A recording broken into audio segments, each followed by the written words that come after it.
জীবনে দুজনকে কখনো ভুলো না, যে নিজে সব কিছু হারিয়েছে তোমাকে জেতানোর জন্য।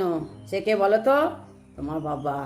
আর যে তোমার সব কিছু দুঃখে তোমার সাথে, তোমার পাশে ছিল, কে বলো তো? তোমার মা।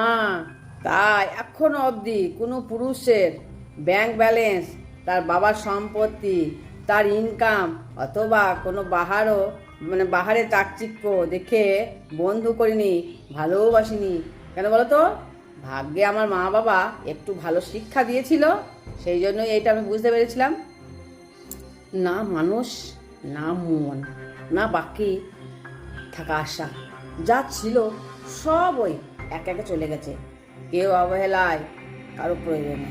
একসময় ভেবেছিলাম আবেগের জায়গা সবার মাঝেই থাকে, কিন্তু পরে বুঝলাম আমি শুধু ছিলাম প্রয়োজনের নাম, আমার কিচ্ছু নেই।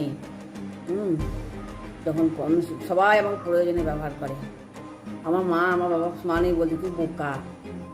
মা বাবা এত শেখায়, তখন আমরা বুঝতাম না। আমরা ভাবতাম যে মা বাবা কী বলছে। এখন বুঝতে পারছি, হাড়ে হাড়ে টের পাচ্ছি যে মা বাবা যখন যে কথাগুলো বলতো না, তখন সেই কথাগুলো আমরা শুনিনি। এখন সেগুলো খুব আফসোস হয়।